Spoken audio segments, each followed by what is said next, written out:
بسم الله بسم الله إن الحمد لله نحمده ونستعينه ونستغفره ونعوذ بالله من شرور أنفسنا من سيئات أعمالنا من يهدي الله فلا مضل له ومن يضلل فلا هادي له وأشهد أن لا إله إلا الله وحده لا شريك له وأشهد أن محمدا عبده ورسوله أما بعد فإن خير الحديث كتاب الله وخير الهدي هدي محمد صلى الله عليه وسلم وشر الأمور محدثاتها وكل محدثة بدعة وكل بدعة ضلالة وكل ضلالة في النار আসসালামু আলাইকুম ওয়া রাহমাতুল্লাহি ওয়া বারাকাতুহু। আমরা গতদিন যেখানে শেষ করছিলাম সেখান থেকে শুরু করব। এটা একদম শেষে কনক্লুশনের আগে একটা ছোট্ট চ্যাপ্টার, কিন্তু খুব ইম্পর্টেন্ট চ্যাপ্টার, যেটাতে আহলে সুন্নাহ ওয়াল জামার আকিদার বেসিক প্রিন্সিপালগুলো 11টা চ্যাপ্টারে আমি আপনাদের বলছিলাম। 11টা চ্যাপ্টার শেষ করছেন। 11টা সাব হেডিং ছিল। ব্রডার হেডিং ছিল বেসিক প্রিন্সিপালস অফ দ্য আকিদা অফ আহলে সুন্নাহ ওয়াল জামা বা আকিদা অফ দ্য রাইটার্স সালাফ, এই ধরনের। আর তার আন্ডারে 11টা সাব হেডিং ছিল, আমরা এগুলো শেষ করছি। তারপরে তারপরে একটা মানে এক্সট্রা চ্যাপ্টার ছিল ওই 11টা চ্যাপ্টারের পরে। সেটা ছিল যে আমাদের ইমামদের কি ছিল, আমাদের এই উম্মার যারা ইমাম, তাদের আহলে সুন্নাহ ওয়াল জামার যারা ইমাম, যাদেরকে ইমাম মনে করা হয়, অনেকের নাম আপনারা জানেন, যেমন ইমাম হানিফা, ইমাম আহমদ বিন হাম্বল, তারপরে ইমাম আপনার নওয়াবী, এই ধরনের অনেকের নাম। এমনকি নাসিরউদ্দিন আলবানীকেও ইমাম বলা হয়, যেহেতু উনি একজন বড় আলেম ছিলেন বা লিডার ছিলেন, এই সেন্সে রিলিজিয়াস লিডার। তো তাদের ইনস্ট্রাকশন কি সেটা আমরা পড়ছি, যদিও এই যুগের কেউ ইনক্লুডেড ছিলেন না এখানে, সবাই আগেরই ছিলেন। মানে আমি বলতেছি নাসিরউদ্দিন আলবানীর যুগের খুব একটা কেউ ইনক্লুডেড ছিলেন না, আগেরই বেশিরভাগ ছিলেন। তো তাদের এই কি পড়ার পরে তাদের ইনস্ট্রাকশনগুলো আমরা পড়ছি। Sufyan ath-Thawri, ibn Abbas and so on, Abdullah ibn Umar, ওনাদের এইগুলো পড়ছি রাদিয়াল্লাহু আনহুমা। তো তারপরে আমরা যে চ্যাপ্টারটা শুরু করছি, এটাও একটা সাব চ্যাপ্টার, মানে ওই 11টার বাইরে একটা চ্যাপ্টার। এটা ছিল conditions and guidelines for calling people to the আকিদা অফ আহলে সুন্নাহ ওয়াল জামা। কন্ডিশন, শর্ত, গাইডলাইন হচ্ছে দিক নির্দেশনা। তো এখানে আমরা দেখলাম যে রাসূল সাল্লাল্লাহু আলাইহি সাল্লামের বায়োগ্রাফি যদি আমরা পড়ি এবং উনি কিভাবে করছেন, দাওয়াতি কাজ করছেন, তাহলে আমাদের আর অন্য কোনো ইনোভেটেড মেথড বা নতুন কোনো পথ পদ্ধতির করতে হবে না, খোঁজ করতে হবে না। এবং এই প্রসঙ্গে আমি আপনাদেরকে একটা বইয়ের কথা বলছিলাম, যেটা থেকে আমি হয়তো কখনো এই চ্যাপ্টারটা শেষ করে হয়তো আমি ওইখান থেকে একটু পড়ে শোনাতে পারি যে আহলে সুন্নাহ ওয়াল জামার জ্ঞান, আকিদা, মানহাজ অনুযায়ী রিসার্চ করে তারা বের করছেন যে নবী এবং রাসূলদের দাওয়াতি পদ্ধতি কী ছিল, নবী রাসূল যারা ছিলেন তারা কীভাবে দাওয়াতি কাজ করছেন। তাদের তো আল্লাহ একটাই মিশন দিয়ে পাঠাইছেন, আল্লাহর জমিনে আল্লাহর কথা সুপ্রিমভাবে মানুষ শিরক করবে না, তাওহীদ ইবাদত যেটাকে আমরা বলি, ইবাদতের ব্যাপারে শিরক করবে না, বা অন্যান্য মেইনলি তাওহীদ ইবাদতকে ঠিক করার জন্য, বা তাওহীদ উলুহিয়া যেটাকে বলি সেটাকে ঠিক করার জন্য, বাট মানে ব্রডার ইস্যু বলবো যে তাওহীদ প্রতিষ্ঠিত করার জন্য। তো তাওহীদের অন্য দুটা ব্রাঞ্চ মোটামুটিভাবে মানলেও এই তাওহীদ উলুহিয়াতে মানুষ বারবার ভুল করছে। সেটা হচ্ছে মেইন ফোকাস নবী রাসূলদের দাওয়াতের বা দাওয়াতি কাজের। আচ্ছা, যাই হোক, তো সেই বইটা ইংরেজি নাম বলছিলাম আমি, methodology of the prophets and calling to Allah. ওইটাতে আপনার কিছু কন্ডিশন আছে, যে আজকে যেরকম যে জিনিসগুলো পড়বো এই ধরনের জিনিসগুলো আরেকভাবে সাজানো আছে। তা আমরা যদি সময় সুযোগ হয় ওইখান থেকে এই চ্যাপ্টারটা শেষ করে হয়তো ওইখান থেকে একটু দেখলাম। তো আজকে আমরা পড়বো যে গাইডলাইন্স, এই রাসূল সাল্লাল্লাহু আলাইহি ওয়াসাল্লামের লাইফ নিয়ে পড়াশোনা করলে বা তার উপর ভিত্তি করে guidelines and starting points for দাইয়াস, মানে দাওয়াতি কাজ যারা করবেন, দায়ী যারা, তাদের জন্য গাইডলাইন বললেন একটা, দিক নির্দেশনা পয়েন্ট ওয়াইজ দিবেন এখন, এবং স্টার্টিং পয়েন্টস মানে কোথা থেকে শুরু করবেন সেটা। আচ্ছা, একটা একটা করে আমরা পড়বো ইনশাল্লাহ। প্রথমটা বলতেছেন, it should be noted that dawa or calling people to Allah is one of the means of attaining salvation in this world and in the hereafter. সালভেশনটা কার? আপনার, যিনি দাওয়াত দিবেন, যিনি দাওয়াতি কাজ করবেন। এবং দাওয়াতি কাজ তো লিমিটেড স্কেলে যার যতদূর জ্ঞান সে অনুযায়ী সবাই করতে পারে। আর এটা করবেন কেন? নিজের জন্য করবেন, অন্যের জন্য তো অন্যের লাভ হবে ইনশাল্লাহ, বা অন্যকে দিনের পথে নিয়ে আসবেন বা আল্লাহর পথে নিয়ে আসবেন বা আল্লাহর দিকে ডাকবেন, কিন্তু প্রাথমিকভাবে লাভটা কিন্তু আপনার, যে কলার তার। এখানে এই কথাটাই বলতেছেন যে সালভেশন, নাজাত যেটাকে আমরা বলি, অর্থাৎ শাস্তি থেকে মুক্তি বা আযাব থেকে মুক্তি এবং জাহান্নাম থেকে মুক্তি এবং জান্নাত অর্জন করা বা আল্লাহর ক্ষমা অর্জন করা, ক্ষমা লাভ করা, এটার একটা ওয়ান অফ দ্য মিনস। মানে এই কাজটা যদি আপনি করেন তাহলে, বা ইজিয়েস্ট মানে ইজিয়েস্ট একটা রাস্তা আমি বলবো। তার কারণ হচ্ছে যে এই কাজটা যদি আপনি করতে পারেন তাহলে আপনাকে আল্লাহ মাফ করে দিবেন, বা আপনি যে আজর বা যে রিওয়ার্ডটা করবেন সেটা মেনিফোল্ড এবং অন্য অনেক কিছুর চেয়ে অনেক বেশি। বিকজ বলতেছেন, because of Allah guides, because if Allah guides even just one person through you, আপনার মাধ্যমে যে আল্লাহ যদি একজনকেও হেদায়েত দেন, it will be better for you then red camels, মানে ওই বেস্ট কাইন্ড অফ লাভ করা উট, মানে লাল উট, সেটার চেয়েও বেটার। মানে এটা আল্লাহ জাস্ট বোঝাইতে গিয়ে বলছিলাম, তখনকার দিনের জন্য সবচেয়ে বড় প্রাপ্তি যা হইতে পারতো একজন আরবের কাছে, তার চেয়েও better. The reward is bestowed simply for calling people and does not depend on the response. এই পয়েন্টটা খুব ইম্পর্টেন্ট।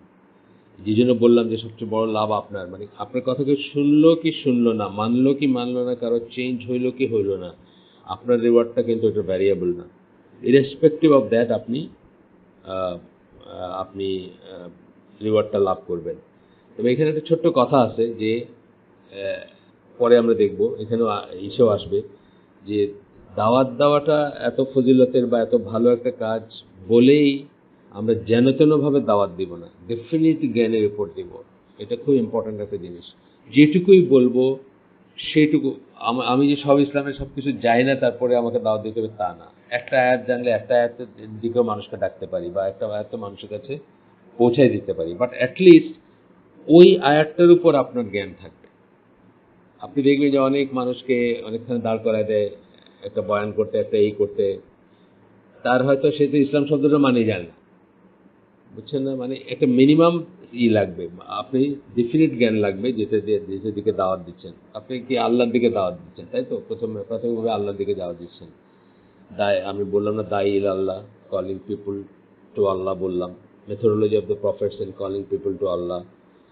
দাওয়াতগুলো কি? সমস্ত দাওয়াত হচ্ছে আল্লাহর দিকে দাওয়াত দিচ্ছেন আপনি। আসলে আপনি মসজিদের দিকে দিচ্ছেন না, আপনি অন্য কিছুর দিকে দিচ্ছেন না, আল্লাহর দিকে দিচ্ছেন। মিনিং কি? আপনি প্রাথমিক দাওয়াতটা হবে তাওহীদের দাওয়াত, লা ইলাহা ইল্লাল্লাহর দাওয়াত হবে। সুতরাং আপনাকে তো অন্তত তাওহীদ কাকে বলে জানতে হবে, বা তাওহীদের প্রকারভেদগুলো মোটামুটি জানতে হবে, বা লা ইলাহা ইল্লাল্লাহর মিনিং কি জানতে হবে। আমরা যে শাহাদার শর্ত পড়ছি, আপনাদের মনে আছে শাহাদার শর্ত পড়ছিলাম, 9টা শর্ত, সেই সেই জিনিসগুলো তো মিনিমাম জানতে হবে যখন আপনি আল্লাহর দিকে দাওয়াত দিতে যাবেন। কিন্তু আপনি এখন মানে একেবারেই কোনো নাই, আপনাকে দাঁড় করাই দিলাম আর বললাম যে আল্লাহ তরফে বরকত আসবে, এটা তো ঠিক না। আমরা দেখবো পরে যে ডেফিনেট জ্ঞান থাকতে হবে, বাট সমস্ত কিছু সব কিছু জানবেন এমন কোনো কথা নেই। যেটুকু বলবেন, যেটা আপনার যার দিকে দাওয়াত দিচ্ছেন বা যতটুকু বলে মানুষকে দাওয়াত দিচ্ছেন, যেটা আমি একটা উদাহরণ দিলাম যে একদম সর্বোচ্চ, মানে অ্যাকচুয়ালি দাওয়াত কিসের দিকে দেন? লা ইলাহা ইল্লাল্লাহর দিকে দেন, বা আল্লাহর দিকে দেন, তাওহীদের দিকে দেন। তাহলে এই সাবজেক্টগুলো, আল্লাহ সম্বন্ধে মিনিমাম কিছু জ্ঞান থাকতে হবে, তাওহীদের মিনিমাম কিছু জ্ঞান থাকতে হবে, লা ইলাহা ইল্লাল্লাহর মিনিংটা জানতে হবে অ্যাটলিস্ট, বা এই যে শর্তগুলো জানতে হবে, বা এটা কি বলে, কি ডিমান্ড করে, এইগুলো তো জানতে হবে। যাই হোক, এরপরে বলতেছেন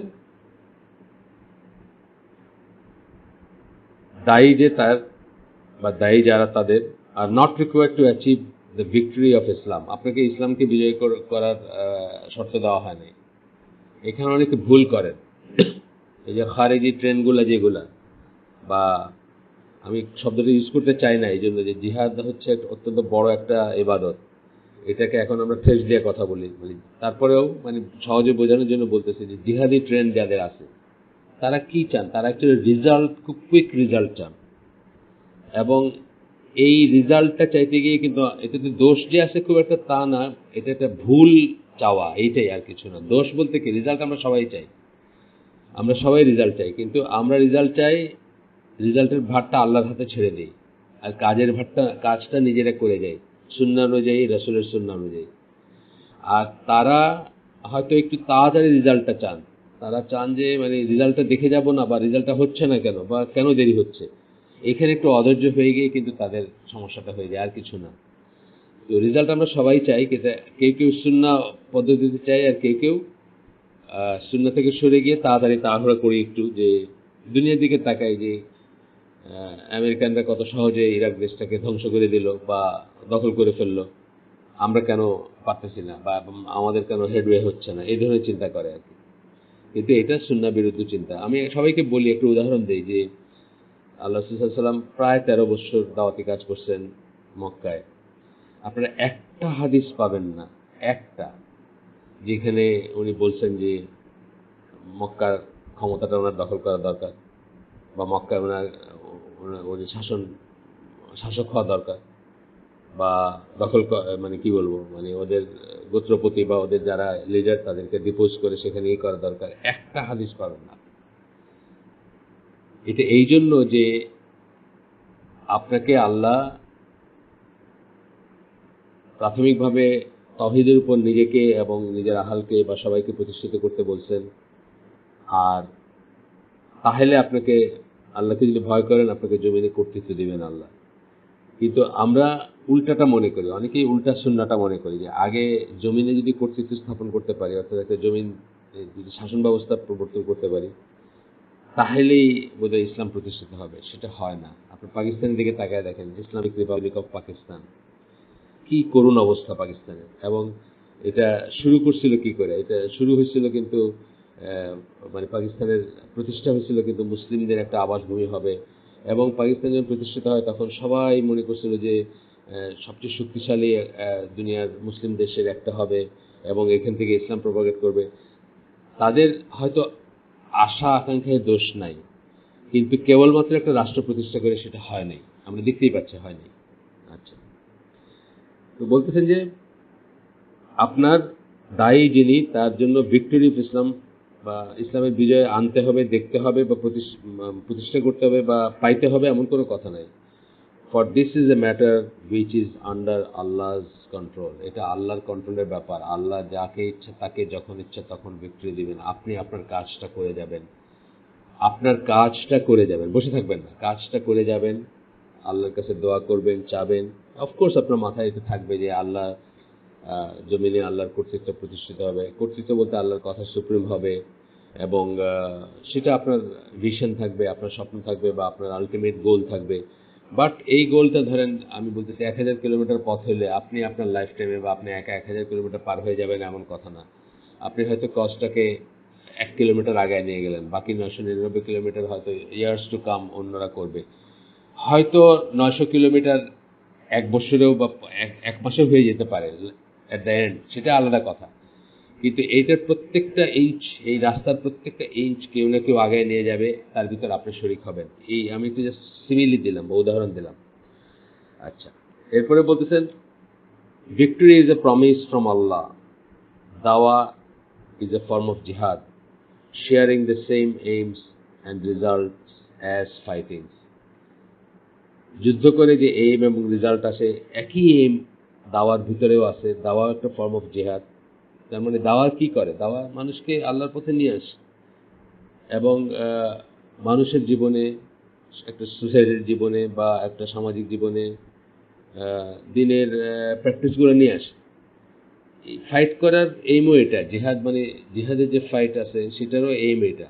কিন্তু ওইটার জন্য প্রপার কজ, প্রপার সময়, প্রপার ফিক, প্রপার শর্ত পূরণ করতে হয়, তবে সেটা কবে হবে কি হবে সেটা আপনার ব্যাপার না, আপনি আপনারটুকু করে যাবেন। যেমন আল্লাহ রাসূল সাল্লাল্লাহু আলাইহি ওয়াসাল্লাম 13 বছর দাওয়াত দিচ্ছেন, বললাম তো যে একটা হাদিসও আপনি বাইর করতে পারবেন না যেখানে উনি রাষ্ট্র প্রতিষ্ঠার কথা বলছেন বা রাষ্ট্র ক্ষমতা দখল করার কথা বলছেন। কিন্তু আল্লাহ রসুল সাল্লামকে আল্লাহ মদিনার রাষ্ট্রটা বা মদিনার এই স্টেটলেট যদি বলি, ছোট্ট জায়গাটা বা ছোট্ট জায়গায় যে কর্তৃত্বটা দিচ্ছেন সেটা একদম গিফটের মতো করে দিচ্ছেন। আল্লাহ রসুল সাল্লাম তার মানে কল্পনা করেন না যে এটা আসতেছে, কিন্তু আল্লাহ তার ডিভাইন বিজডমে জায়গাটাকে প্রিপেয়ার করছেন। আওস খাজরাজ বলে দুইটা গোত্র ছিল, তারা নিজের ভিতরে ঝগড়াঝাটি মারামারি করতো বংশ পরম্পরায়, এবং এইটা সুযোগ নিয়ে ইহুদিরা তাদেরকে নিয়ন্ত্রণ করত, তাদের উপর শাসন করত, তাদের উপর কর্তৃত্ব স্থাপন করত বা কর্তৃত্ববাদী ছিল তাদের উপরে।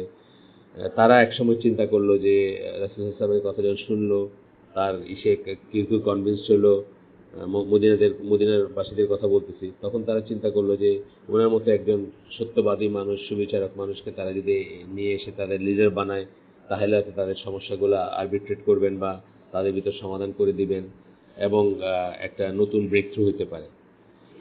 এই যে মদিনায় যা ঘটে যাচ্ছিল, মদিনার ফিল্ডটা যে প্রিপেয়ার হচ্ছিল, আল্লাহ তার মতো করে করছেন, করে তাকে এনে জাস্ট বসায় দিয়েছেন ওইখানে। এটা তার প্ল্যানে ছিল না বা তার মিশনে ছিল না বা তার ভিশনে ছিল না। মানে মিশন বলতে আমি বলতে আল্লাহ যখন যতটুকু জানাইছেন সেটা অন্য কথা, মানে উনি যে এটা নিয়ে চিন্তা করছেন বা ফন্দি ফিকির করছেন তা না। তো এই গিফট হিসেবে দিয়েছেন। কিসের গিফট এটা? ওই আগের 13 বছরের মেহনতের গিফট। যেভাবে উনি আল্লাহ রাসূল সাল্লাল্লাহু আলাইহি ওয়াসাল্লাম যেভাবে দিনের দাওয়াত দিচ্ছেন, যেভাবে ইকে প্রিপেয়ার করছেন, তার মানুষজনকে প্রিপেয়ার করছেন, সেটার গিফট। একই জিনিস আমাদের, মানে আমরা আমাদের কাজটুকু করে যাব এবং ভিক্টরি আল্লাহর তরফ থেকে আসবে। তবে আমরা নিশ্চয়ই এটার জন্য এখন যখন আমরা জানি যে আল্লাহর জমিনে আল্লাহর কথা সুপ্রিম হবে, আমরা মানে আমাদের যে খেলাফত ছিল, আমাদের সারা পৃথিবী শাসন করছি আমরা বা করছিলাম এককালে, বা আমাদের যে খলিফা ছিল সেই রকম লিডারশিপ আমাদের আবার আসবে, এটা আমাদের সবাই প্রত্যাশা, সবার আকাঙ্ক্ষা, সবার দোয়া, সবার চেষ্টা থাকবে। কিন্তু এখানে কোনো শর্টকাট নেওয়া যাবে না। মানে ধুমধাম আমার কোনো প্রিপারেশন নাই, আমার কোনো নাই, আমি গিয়ে মানে কোনো একটা দেশ দখল করে বললাম যে একটা অংশ ডেজার্ট দখল করে বললাম যে আজ থেকে এই দেশটা আমার বা এই দেশটা খেলাফত, তারপরে কি হলো আমি এখন খেলাফত ছাড়া পাড়ায় গর্তের ভিতরে মারা গেলাম। এটা এটা ঠিক না, এটা এটা ওই ব্যাপার না, বা এটা সঠিক পন্থায় হয় নাই। এখানে শর্টকাট আছে। যাই হোক, আমাদের মূল কথা হচ্ছে যে আমরা দাওয়াতি কাজ করব, আমাদের ইসলামের ভিক্টরি আমরা এক জেনারেশনে বা আমাদের সময়েই নিয়ে আসতে হবে এমন কোনো কথা নাই। আমরা আমাদেরটুকু করে যাব, ভিক্টরি আল্লাহর হাতে, আমরা আমাদের মতো চেষ্টা করে যাব। সেই চেষ্টার প্রাথমিক, অর্থাৎ রসুলের মিশনের 23 বছরেরই 13 বছর গেছে শুধু লা ইলাহা ইল্লাল্লাহ দাওয়াত দিতে। তো আমরাও সেটা মনে রেখে আমরা সেখানে দেখব যে আমরা কি ওই পর্যায়ে যেতে পারছি কিনা বা কাছাকাছি যেতে পারছি কিনা, সেটা আমাদের কাছে মেইন অবজেক্টিভ হবে। আচ্ছা, 2 নম্বর পয়েন্ট হচ্ছে the method of the early generations of the ummah as represented by the way of Ahlus Sunnah wal Jamaah must be emphasized. এই উম্মার প্রথম জেনারেশনগুলোর বা প্রথম মেনলি রাসূল তার সাহাবীদের যারা কি মেথড ফলো করছিলেন, তারা এটা আমি এতক্ষণ ডিসকাস করলাম, সেটা কি মেথড ফলো করছিলেন। তারা খালি তাওহীদের দাওয়াত দিয়েছেন ফর 13 ইয়ার্স, এবং তারপরেও সাকসেসটা কিন্তু ওইরকম ভয়ানক কোনো সাকসেস ছিল না। অল্প কিছু মানুষ, 100, 150, 200 মানুষ হয়তো রাসূল সাল্লাল্লাহু সাথে ছিলেন, মানে সলিড মানুষ যাদেরকে আমি বলতেছি, যাদেরকে নিয়ে উনি ভরসা করতে পারছেন যে এরা দিনের উপর আছে। অ্যান্ড দেন মদিনায় আসার পরে আপনারা জানেন বদর সাহাবীদের কথা আমরা বলতেছি, 313, 317 এরকম নানা নানা নানা আসে, মানে ফিগার আসে, খিলাফ আছে, এটা নিয়ে এক্সাক্ট নাম্বারটা কত, যাই হোক। এই যে বদর সাহাবী যারা, এরাই কিন্তু কোর, মুসলিম সোসাইটির কোর, এরাই দুনিয়াতে চেঞ্জ করে ফেলছেন। কিন্তু কি দরকার হয়েছে যে বদর সাহাবী যারা, আরাবিয়ান পেনিনসুলাতে তখন যে জনসংখ্যা ছিল সেটা এসে বদর সাহাবী, অন্তত এইটুকু স্ট্রেংথ আপনার থাকতে হবে। তো সেরকম বদর সাহাবীদের কোয়ালিটি তো আমাদের অ্যাচিভ করা অলমোস্ট ইম্পসিবল, এবং তা না হইলেও আমাদের স্ট্রেন্থটা ওইরকম হইতে হবে, তখন আমরা হয়তো অন্য কিছু চিন্তা করতে পারতাম। যে এখন ধরেন আমি মাঝে মাঝে বলি যে আপনাকে যদি প্রাইম মিনিস্টার বানায় দেওয়া হয় বাংলাদেশের, ধরেন কোনোভাবে আপনাকে জাস্ট প্রাইম মিনিস্টার বানায় দেওয়া হলো, আপনি কি ইসলামী হুকুমত প্রতিষ্ঠা করতে পারবেন বা ইসলামী খেলাফা প্রতিষ্ঠা করতে পারবেন না? আপনি পিটায় মেরে ফেলবে মানুষ। আপনার তো খেলাফার দরকার নেই, আপনি শুধু একদিনের জন্য যদি আপনাকে সুযোগ দেওয়া হয়, আপনি রাস্তায় বের হয়ে বলেন যে বাংলাদেশে যত টেলিভিশন চ্যানেল আছে, শরিয়া বিরুদ্ধ বলেই বাংলাদেশে যত টেলিভিশন চ্যানেল আছে, যত ডিশ আছে, যত ইন্টারনেট আছে, যত অশ্লীলতার ছড়াছড়ি আছে, সব যেহেতু হারাম আপনি বন্ধ করে দিবেন, আপনাকে রাস্তায় পেটে মেরে ফেলবে মানুষ।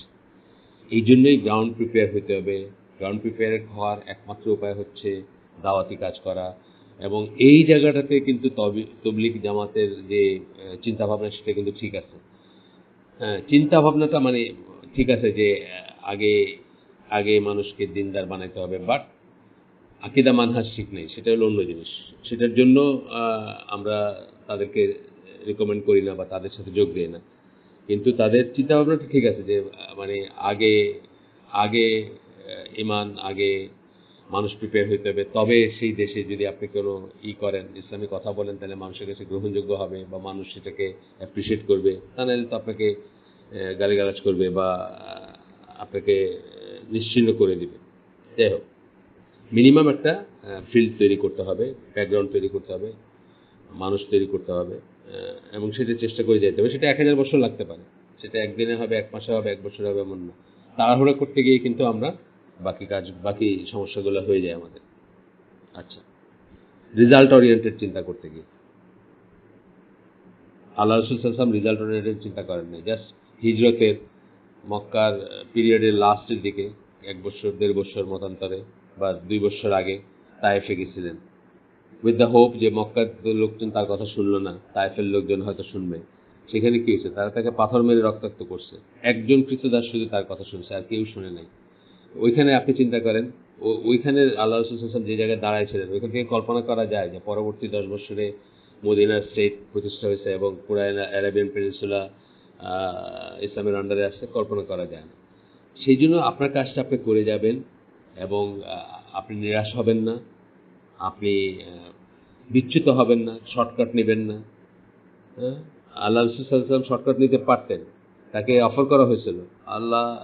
আল্লাহ ফেরেশতা পাঠাইছিলেন, ফেরেশতারা এসে বলছিলেন যে আপনি যদি বলেন তাহলে আমরা এদেরকে ধ্বংস করে দিই, যারা আপনার সাথে এরকম করছে। তায়েফের লোকদের কথা বলছিলেন, আল্লাহ রাসূল সাল্লাল্লাহু আলাইহি ওয়াসাল্লাম সেটাতে রাজি হন নাই, বরং আশা করছেন যে কে জানে এদের ভিতর থেকেই হয়তো আল্লাহর বান্দা বা আল্লাহর দিনের উপর প্রতিষ্ঠিত হওয়া মানুষ বা দিন চর্চার মানুষ বের হবে, বা তারা আসলে তাই হয়েছে। আসলে তাই হয়েছে। তায়েফ গেছেন কে জানি না, বিউটিফুল সিটি, কি সুন্দর একটা, মানে দেখলেই প্রাণটা জুড়ায় যায়। এত সুন্দর একটা সিটি বা এত সুন্দর একটা জায়গা, ইসলামের একটা ই কি বলবো, মানে ইসলামের একটা আবাসস্থল। আপনারা জানেন বোধহয় যে সৌদি আরবের সামার ক্যাপিটাল হচ্ছে তায়েফ।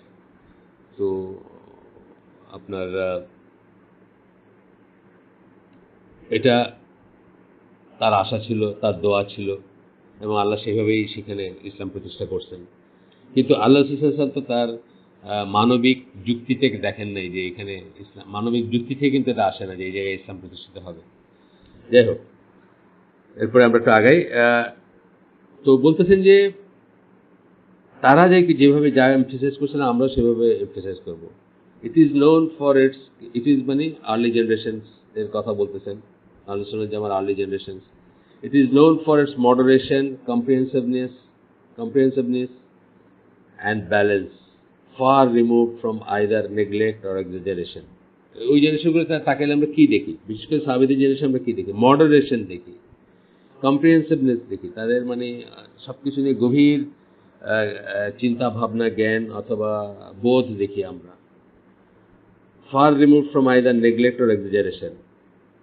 কোন নেগলেক্ট বলতে আমরা বোঝাচ্ছি যে কোনো একটা কিছুকে অবজ্ঞা করা বা আলস্যবশত কোনো একটা কিছু ছেড়ে যাওয়া বা কোনো একটা জিনিসকে কি বলবো, অবহেলা করা, সেটাও দেখি না আমরা। আবার এক্সাজারেশনও দেখি না, অতিরিক্ত বাড়াবাড়ি করতে দেখি না। আল্লাহ রাসূল কত সাহাবীদেরকে বলছেন যে এটা করবা না, এটা করবা না, বাড়াবাড়ি করবা না।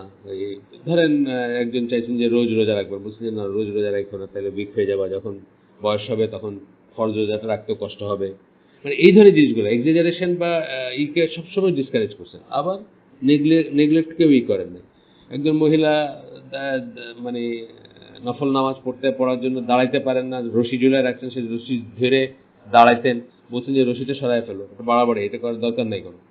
অ্যাট দ্য সেম টাইম ফরজ নামাজ বা পড়তে কেউ আসেন নাই, কি বলে জামাতে কেউ আসেন নাই, জামাত মিস করছেন।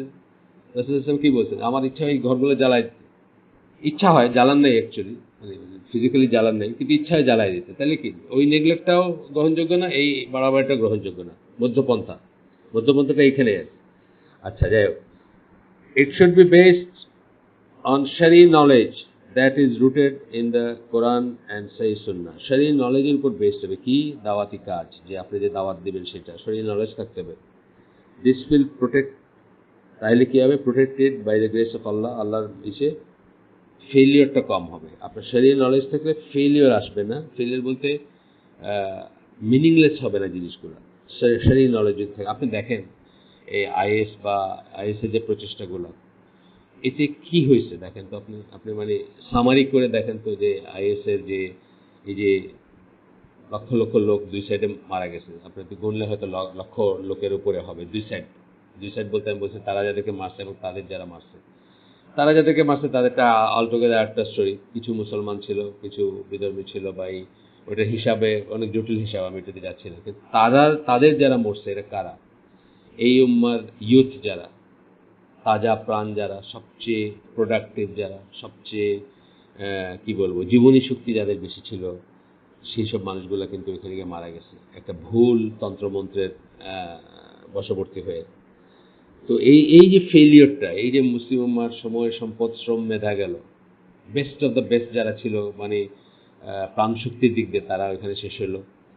টাকা পয়সা তো কত গেল এগুলো কোনো ঠিক নাই, কত জায়গা পুড়ে গেল, কত তেল বলেন, রসদ বলেন, পয়সা বলেন, কত গেল।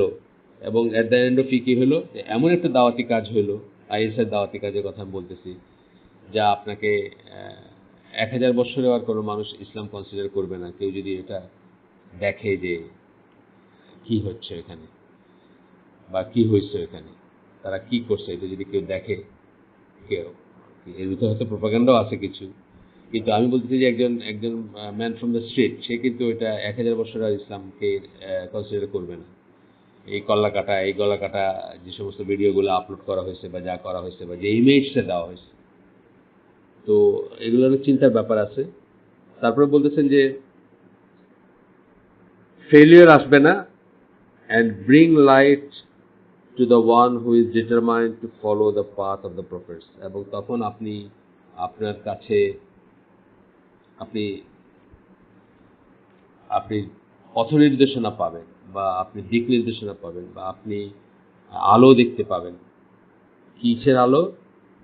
ওই পথটা ফলো করার জন্য যেটা নবী রাসূলরা করছেন দাওয়াতি কাজ করতে গিয়ে। আমরা আজকে শেষ করে দিই এখানে। আমার তো এটাও করতে দেরি হলো একটু, রেকর্ড করতে। আজকে শেষ করে দিই ইনশাল্লাহ। আমরা আগামী দিন যেখানে আজকে শেষ করলাম তারপর থেকে পড়বো। সুবহানাকা আল্লাহুম্মা ওয়া বিহামদিকা আশহাদু আল্লা ইলাহা ইল্লা আনতা আস্তাগফিরুকা ওয়া আতুবু ইলাইক। আমরা যে শুনলাম তার ভিতরে ভালো কিছু শুনে থাকলে সমস্ত প্রশংসা আল্লাহর, খারাপ কিছু শুনে থাকলে সমস্ত ব্যর্থতা আমার, এবং সেটা শয়তানের তরফ থেকে। ভালো যে শুনলাম আল্লাহ আমাদেরকে তার উপর আমল করার তৌফিক দান করুন। আসসালামু আলাইকুম ওয়া রাহমাতুল্লাহি ওয়া বারাকাতুহু।